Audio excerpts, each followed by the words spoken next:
శ్రోతలందరికీ కూడాను మరొక్కసారి భాగవత కథలో పంచమ స్కందంలో భరతుడి కథ వరకు మనం చెప్పుకున్నాం. ఈరోజు భరతుడి కథ తర్వాత ప్రియవ్రతుడి వంశం ఏ విధంగా వృద్ధి చెందింది అనే కథలోకి మిమ్మల్ని అందరినీ స్వాగతిస్తున్నాను. మనం ఆ కథ చెప్పుకుందాం ఈరోజు. సుఖమహర్షి పరీక్షిత్తు మహారాజుకి చెప్తున్నాడనమాట. ఏమని? భరతుని వంశం గురించి నేను వివరిస్తాను వినండి అంటూ. ఓ పరీక్షిత్ మహారాజా, భరతుడికి ఒక కుమారుడున్నాడు. అతని పేరు సుమతి. సుమతికి తన భార్య వృద్ధసేనయందు దేవతాజిత్తు అనే కుమారుడు కలిగాడు. దేవతాజిత్తుకు అతని భార్య అసురియందు దేవద్యుమ్నుడు అనే కుమారుడు జన్మించాడు. ఈ దేవద్యుమ్నునికి అతని భార్య దేనుమతికి పరమేష్టి అనే కుమారుడు పుట్టాడనమాట. ఈ పరమేష్టికి అతని భార్య సువర్చలకు ప్రతీహుడు అనే కుమారుడు జన్మించాడు. ప్రతీహుని భార్య సువర్చల. వారిద్దరికీ ప్రతిహర్త, ప్రస్తోత, ఉద్ఘాత అనే కుమారులు జన్మించారన్నమాట. ఈ ప్రతిహర్తకేమో స్తుతి అనే భార్య వలన అజుడు, భూముడు అనే ఇద్దరు కుమారులు జన్మించారు. భూముడికి అతని భార్య ఋషికుల్య వల్ల ఉద్గీతుడు అనే కుమారుడు జన్మించాడు. ఈ ఉద్గీతునికి అతని భార్య దేవకుల్యకు ప్రస్తాపుడు అనే కుమారుడు పుట్టాడనమాట. వాళ్ళ వంశం అలా వృద్ధి చెందడం మొదలుపెట్టింది. ఈ ప్రస్తాపుడు భార్య పేరు విరుస్స అనమాట. వాడికి కలిగిన కొడుకు విభుడు. ఆ విభుడు అతని భార్య రతికి పృథుసేనుడు అనే కుమారుడు జన్మించాడు. ఈ పృథుసేనుడికి అతని భార్య ఆకుతి వలన నక్తుడు, నక్తుడికి అతని భార్య ధృతి వలన గయుడు అనే కుమారుడు జన్మించాడు. ఈ గయుడున్నాడే, ఆయన మహా గొప్ప రాజర్షి అన్నమాట. సత్వగుణ సంపన్నుడు, విష్ణుభక్తుడు, ఆత్మజ్ఞానాన్ని పొందినవాడు. ఆ గయుడు ప్రజాపాలనలో దుష్టులను శిక్షించడంలోనూ, ప్రజలకు తగిన సౌకర్యాలు కల్పించడంలోనూ, ప్రజలలో ఉన్న సామర్థ్యాన్ని గుర్తించి వారిని తగు రీతిగా గౌరవించి సత్కరించడంలోనూ, ప్రజలకు ధర్మబోధ చేసి వారిని సన్మార్గంలో తీర్చిదిద్దడంలోనూ, యజ్ఞాలు యాగాలు చేసి ప్రజలకు తగిన జీవనోపాధి కల్పించడంలోనూ మొదలైన రాజధర్మాల అన్నీ ఆచరించడంలో, తాను గృహస్థాశ్రమంలో ఉండి భార్యాబిడ్డలను సంతోషపెట్టడంలోనూ గయుడు సమర్థుడు అని అనిపించుకున్నట్టు అందరితోటి. అంతేకాదు, సర్వవ్యాపి అయిన పరమాత్మకు తాను చేసిన పనులన్నీ వాటి ఫలాల్ని తాను సమర్పిస్తూ వాటితో ఏ సంబంధం లేకుండా ఉండేవాడు. త్రికరణ శుద్ధిగా పరమాత్మను సేవించేవాడు. భగవంతుని ఎడల అపారమైన భక్తి కలవారి పాదాల్ని ఆశ్రయించి వారి సాంగత్యంలో తాను కూడా భగవద్భక్తిని అలవరించుకునేవాట. పై ధర్మాలన్నీ ఆచరించడం వలన గయుని యొక్క బుద్ధి రోజురోజు పరిశుద్ధం అయిపోతూ ఉండేదిట. గయునికి దేహాభిమానం అంటే ఏమిటి? మనం ఇదివరకు కూడా చెప్పుకున్నాం కదా. దేహాభిమానం అంటే నేను, నాది అనే భావన అనమాట. అది అసలు ఉండేదే కాదుట. ఎప్పుడూ తనలో ఆత్మస్వరూపంగా వెలుగుతున్న పరమాత్మలో లీనమై బ్రహ్మానందాన్ని అనుభవిస్తూ ఉండేవాడు. ఆ ప్రకారంగా దేనితో కూడా సంగమం పెట్టుకోకుండా ధర్మం ప్రకారం రాజ్యపాలన చేస్తూ ఉండేవాడు. ఓ పరీక్షిత్ మహారాజా, పండితులు గయుని ఇలా కీర్తించేవారు అని సుఖమహర్షి చెప్తున్నారు. ఎవరికి? పరీక్షిత్తుకి. ఏమని? గయుడు వేదాల్లో చెప్పబడిన మాదిరిగా యజ్ఞాలు చేసేవాట. మంచి మనసు కలవాట. సకల శాస్త్రాలని చదివినవాడు. ధర్మాన్ని రక్షించేవాడు. శ్రీమంతుడు. సాధుజనులను రక్షించేవాడు. భగవద్భక్తుల్ని సేవించేవాడు. గుణవంతుడు అయిన గయునితో సమానమైన రాజు ఎవరన్నా ఉన్నారా అంటే లేరు అనుకునేవాళ్ళట. అలా ఉండేట ఆయన పాలన. గయుని పాలనలో నదులు జలాలతో సమృద్ధిగా ఉండేవి. పంటలు ఎప్పుడూ పండుతూనే ఉండేవట. గోమాత పాలు ఇచ్చినట్టుగా భూమాత ధాన్యాన్ని, ఖనిజాన్ని పుష్కలంగా ఇచ్చేవట. దాంతోటి గయుని రాజ్యం సుభిక్షంగా ఉండేది. గయుడికి ఏ కోరిక లేదు. అన్ని కోరికలు వాటంతటవే తీరుతున్నాయి. అతడు చేసే వేద సమ్మతమైన యజ్ఞయాగాలు, ధర్మకార్యాలు అతని సకల భోగాలను సమకూర్చిపెట్టేవిట. సామంతరాజులు ధర్మబద్ధంగా గయునికి కానుకలవి సమర్పించేవాట. బ్రాహ్మణులు కూడా తాము ఆర్జించిన పుణ్యంలో 6వ వంతు గయుడికిచ్చేసేవారట. గయుడు చేసే యజ్ఞాలకు సాక్షాత్తు ఇంద్రుడు, విష్ణువు వచ్చి వారి హవిర్భాగాల్ని తీసుకుని వెళ్తుండేవారట. ఇంద్రుడు, విష్ణువు నీవు చేసిన యాగం చేత మేము సంతుష్టులయ్యాం అని గయునితో చెప్పి ఆయన ఆశీర్వదించి మరీ వెళ్ళేవాళ్ళట. అటువంటి మహానుభావుడైన గయునికి తన భార్య గాయంతి ద్వారా చిత్రరథుడు, సుగతి, అవిరోధనుడు అనే ముగ్గురు కుమారులు పుట్టారట. వారిలో చిత్రరథుడికి అతని భార్య ఊర్న అనే ఆవిడకి సామ్రాట్టు అనే కుమారుడు పుట్టాడు. ఈ సామ్రాట్టు భార్య ఉత్కల. ఆవిడికి మరీచి జన్మించాడు. ఈ మరీచికి అతని భార్య ఇందుమతికి బిందుమానుడు అనే కుమారుడు జన్మించాడు. ఈ బిందుమానుడికి అతని భార్య సరఘకు మదనుడు అనే ఆయన జన్మించారు. ఈ మదనునికి అతని భార్య అయిన సుమనకు వీరవ్రతుడు అనే ఆయన జన్మించారు. వీరవ్రతుడికి అతని భార్య భోజ వల్ల మందుడు, ప్రమందుడు ఇద్దరు కుమారులు వచ్చారన్నమాట. ఈ మందుడికి అతని భార్య సత్యకి భౌవనుడు అనే కుమారుడు జన్మించాడు. ఈ భౌవనుడికి అతని భార్య దూషణ వలన త్వష్ట అనే కుమారుడు జన్మించాడు. ఈ త్వష్టకు అతని భార్య విరోచనకు విరజుడు అనే కుమారుడు పుట్టాడు. ఈ విరజుని భార్య పిశూచి. వీరిద్దరికి 9 కుమారులు పుట్టారట. ఒక కుమార్తె కూడా జన్మించిందిట. ఈ 9 కుమారులు శతజిత్తు అనేవాడు చాలా గొప్పవాడు. మంచి కీర్తి గడించాడనమాట. ప్రియవ్రతుని వంశంలో వాడువాడు. ఈ వంశానికే కీర్తి ప్రతిష్టలు సంపాదించి పెట్టాడని పెద్దలందరూ చెప్పుకుంటూ ఉంటారట. అప్పుడు పరీక్షిత్ మహారాజు సుఖమహర్షిని ఇంటరప్ట్ చేస్తూ ఇలా అడిగాట. ఏమని? ఎంతవరకు సూర్యకాంతి పడుతుందో అంతమేర భూగోళం విస్తరించి ఉందని తమరు చెప్పారు నాకు.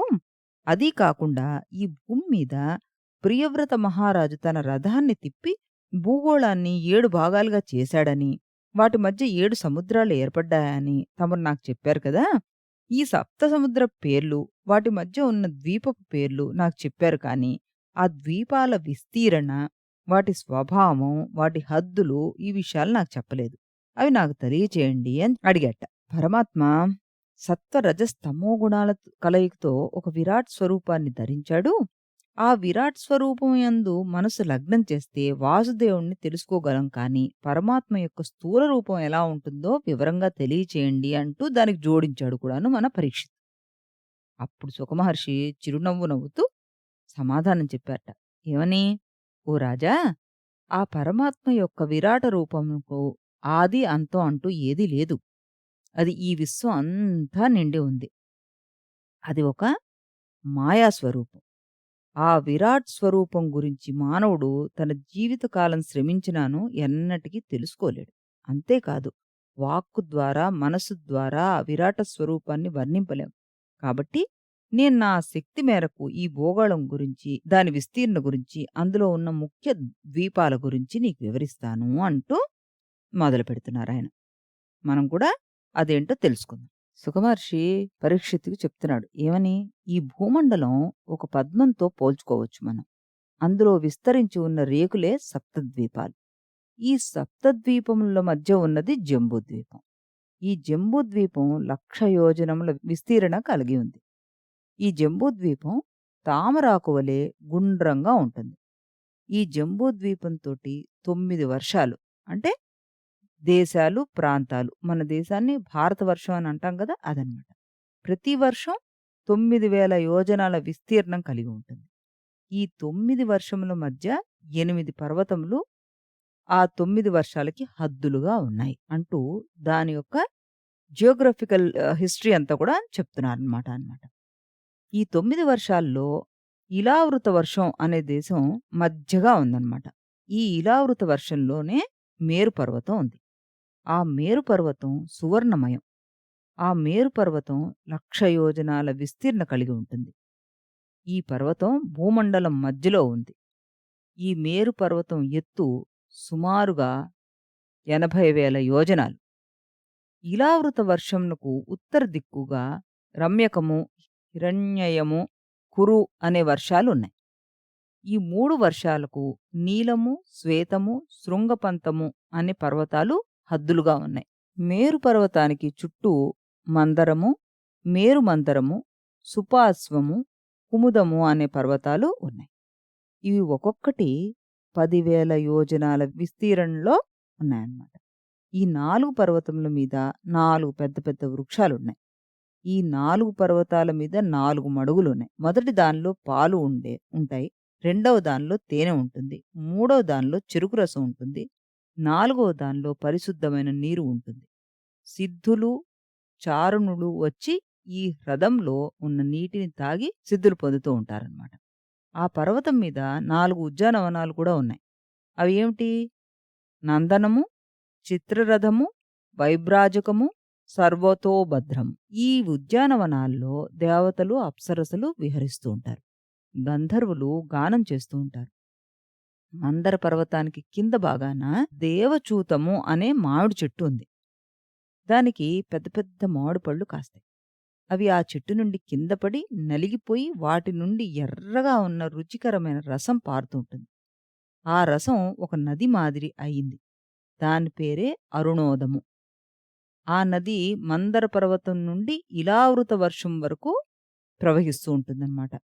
ఈ నదిలో ఉన్న మామిడి రసం తాగడం చేత యక్షకాంతల శరీరం ఎప్పుడూ మంచి వాసనలు వెదజల్లుతూ ఉంటాయి. ఇకపోతే జంబు వృక్షం అనగా నేరేడు చెట్టు.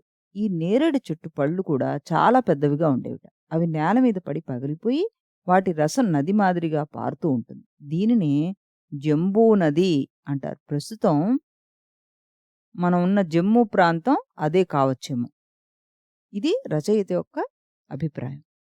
ఈ జంబూ నది ఇలావృత వర్షం వరకు ప్రవహిస్తూ ఉంటుంది. ఈ జంబూ నదిలో మట్టి గాలితోనూ సూర్యరశ్మితోనూ కలిసి అనేక రసాయనక మార్పులు చెంది బంగారంగా మారుతుంది. అందుకే బంగారంను జంబూనాదము అని అంటూ ఉంటారనమాట. ఇక మూడోది సుపార్శ్వ పర్వతం పక్కన ఉన్న మహాకదంబ వృక్షం. ఈ వృక్షం త్వరలో నుండి 5 రసాలు కారుతాయట.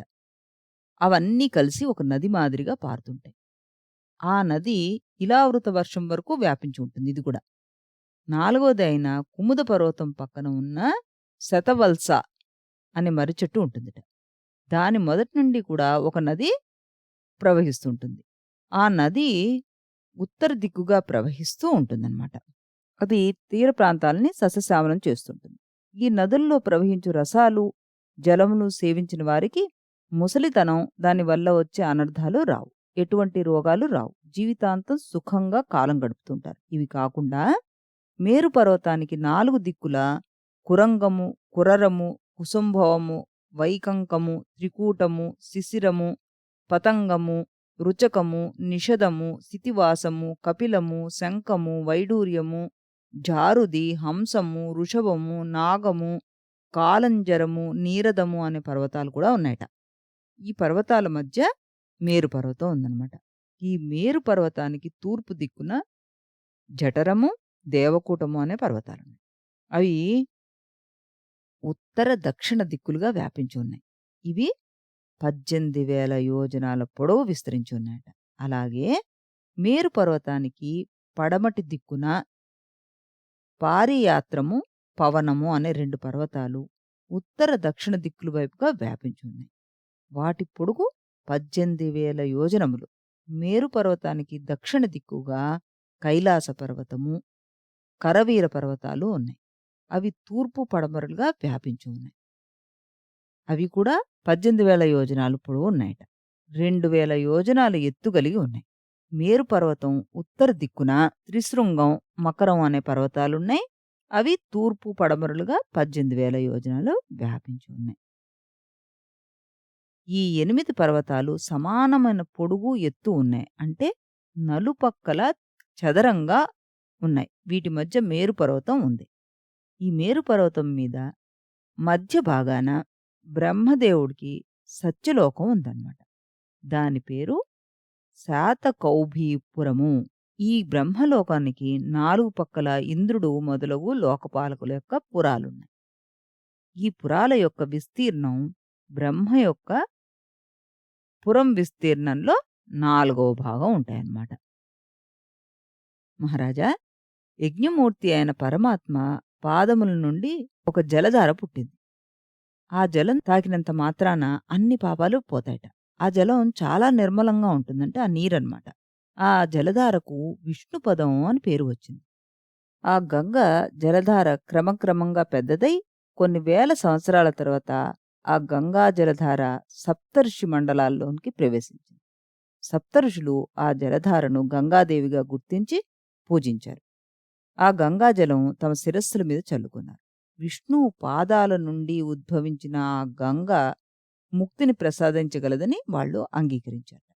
సప్తఋషి మండలంను దాటిన ఆ గంగా ప్రవాహం క్రమం క్రమంగా చంద్రలోకానికి చేరింది. చంద్రలోకం గుండా ప్రవహిస్తూ ఆ గంగా ప్రవాహం మేరు పర్వత శిఖరం మీద ఉన్న బ్రహ్మలోకానికి చేరుకుందట. అక్కడ ఆ గంగా ప్రవాహం 4 ధారలుగా చీలిపోయింది. అవేమిటి? సీత, అలకానంద, చక్షు, భద్ర 4 అయిపోయాయి గదా! అందులో సీత అనే గంగా ప్రవాహం పర్వతాల గుండా ప్రవహిస్తూ కిందకు జారి గంధమాదన పర్వతం మీదకి చేరుకుంది. మనం ఈ గంధమాదన పర్వతం గురించి మన మహాభారతంలో కూడా విన్నాం గదా! అదనమాట. అక్కడి నుండి సీత అనే గంగా ప్రవాహం భద్రాశ్వ వర్షం గుండా ప్రవహించి తూర్పు సముద్రంలో కలిసిపోయింది. రెండవది అయిన చక్షు అనే గంగా ప్రవాహం మాల్యవంత పర్వత శిఖరం మీద గుండా ప్రవహించి భూమి మీదకు చేరి వేగంగా ప్రవహిస్తూ కేతుమాల వర్షం గుండా పడమట సముద్రంలో కలిసిపోయింది. మూడవది అయిన భద్ర అనే జలధార మేరు శిఖరం నుండి పర్వతాల మీదుగా ప్రవహిస్తూ శృంగవంత పర్వతం మీద నుండి ప్రవహిస్తూ భూమి మీదకు వచ్చి ఉత్తర కురుదేశం గుండా ప్రవహిస్తూ ఉత్తర సముద్రంలో కలిసిపోయింది. ఆఖరిది అయిన అలకానంద మేరు పర్వతం నుండి దక్షిణ దిక్కుగా ప్రవహించి అనేక పర్వతాల గుండా ప్రవహించి తీవ్ర వేగంతోటి హేమకూట పర్వతము, హిమాలయ పర్వతము వాటిని దాటి భరతవర్షంలోకి ప్రవేశించింది. దక్షిణంగా ఉన్న సముద్రంలో కలుస్తూ ఉంది. ఈ అలకానందలో స్నానం చేస్తే అన్ని పాపాలు పోతాయని నమ్మకం. ఈ అలకానందలో స్నానం చేసే వారికి రాజసూయ, అశ్వమేధ యాగాలు చేసినంత పుణ్యం దక్కుతుంది.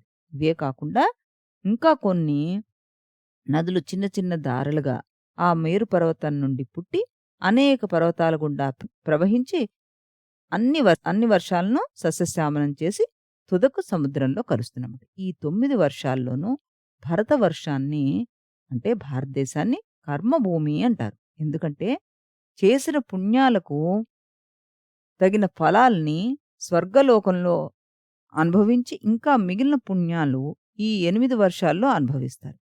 9వ వర్షం అయిన భరతవర్షంలో అనుభవానికి అవకాశం లేదు. ఎందుకంటే భారతవర్షం కేవలం కర్మభూమి. భారతవర్ష జంతువుల భాగ్యములేమని చెప్పవచ్చు. ఈ భారతవర్షమందు హరి పల్మరు పుట్టుచు జీవకోటికిం ధీరత తోడ దత్వముపదేశము సేయుచు చెల్మి సేయుచున్నారయ బాంధవాకృతి ఘృతాతుల చేయుచునుండునెంతయున్ ఆ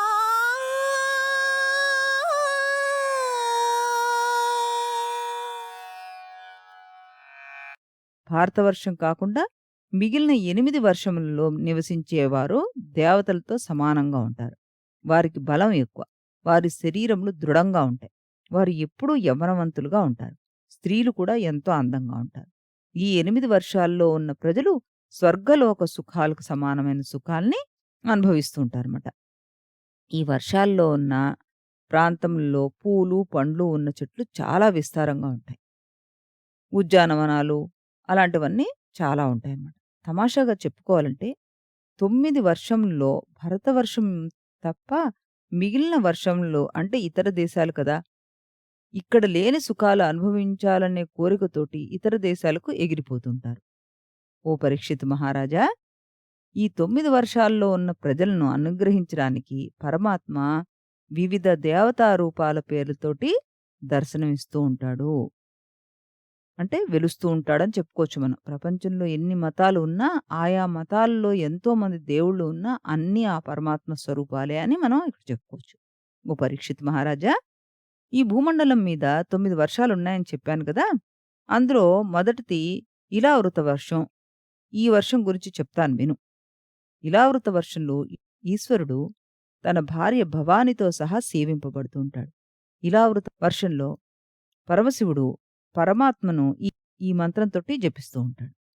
ఓం నమో భగవతే మహాపురుషాయ సర్వగుణ సాంఖ్యానాయాంతయ యవ్యక్తాయ నమః. మహారాజా, శివుడు ఈ మంత్రంలో సంకర్షుణ్ణి కీర్తిస్తున్నాడు. మహాపురుషుడు, సర్వగుణ సంపన్నుడు, అనంతుడు, అవ్యక్తుడు ఆయన పరమాత్మకు నమస్కారం. పరమాత్మ వాసుదేవుడు ప్రద్యుమ్న, అనిరుద్ధ, సంకర్షణ అనే 4 రూపాలతోటి ప్రకటితమవుతూ ఉంటాడని చెప్పుకున్నాం కదా మనం. అందులో ఒకటి సంకర్షణుడు. ఈ సంకర్షణుడు తామసానికి, అహంకారానికి ప్రతీక. పరమశివుడు ఆ సంకర్షుణ్ణి అంశ. పరమాత్మ శుద్ధ సత్వగుణ సంపన్నుడు అయినప్పటికీ కూడాను సంకర్షణుడిగా ఆయన చేసే పని సంహారము కాబట్టి తామసత్వము, అహంకారము అవసరం. పరమశివుడు తనకు మూలమైన సంకర్షుణ్ణి ఈ ప్రకారంగా ధ్యానిస్తాడనమాట. ఏమని? ఓ దేవా! సకల గుణాలతో ప్రకాశించే ఆ పరమాత్మకు నమస్కారం చేస్తున్నాను. నీ పాదపద్మాలు సేవించిన వారికి జరామరణ భయాలు ఉండవు. ఈ లోకంలో ఉన్న ఐశ్వర్యాలన్నీ నీయందే నిక్షిప్తమై ఉంటాయి. ఈ ఐశ్వర్యాలను అందరికీ ప్రసాదిస్తావు నువ్వు. అన్ని లోకాల్ని నువ్వు పాలిస్తున్నావు. నీ భక్తుల్ని సంసార సాగరం నుండి విముక్తిని కూడా పొందేట్టు చేస్తున్నావు. అట్టి నిన్ను నేను సేవిస్తున్నాను అని అంటట. ఓ దేవా! నేను ఈ సంహార కార్యక్రమాన్ని చేస్తూ ఉండడం వల్ల నా కోపాన్ని ఆపుకోలేకపోతున్నాను. మానవులందర్నీ క్రోధం ద్వారా, రాగద్వేషాల ద్వారా ఈ మాయలో పడేసి నీవు మాత్రం ఆ మాయకు అతీతంగా వ్యవహరిస్తున్నావయ్యా. ఇంద్రియాలను జయించవలనని అనుకునే భక్తులు నిన్ను సేవించకుండా ఎలా ఉంటారు? నిన్ను సృష్టి, స్థితి, లయకారుడు, అనంతుడుగా ఋషులు పిలుస్తూ ఉంటారు. అనంతుడిగా నీవు ఈ భూమిని నీ శిరస్సు మీద మోస్తున్నావు. నీకు ఉన్న 1000 పడగల మీద ఈ భూమండలం ఒక చిన్న గింజ మాదిరిగా ఉంటుంది కదా! అంతటి మహాత్ముడు అయిన నిన్ను ఎవరు ఆరాధించరయ్యా? ఓ సంకర్షణ! నీ నుండి బ్రహ్మదేవుడు ఉద్భవించాడు. ఆ బ్రహ్మ నుండి అహంకార తత్వంతోటి నేను పుట్టాను. నా తేజోబలంతో త్రిగుణాలతో కూడిన ఈ సృష్టిని నిర్వహించాను.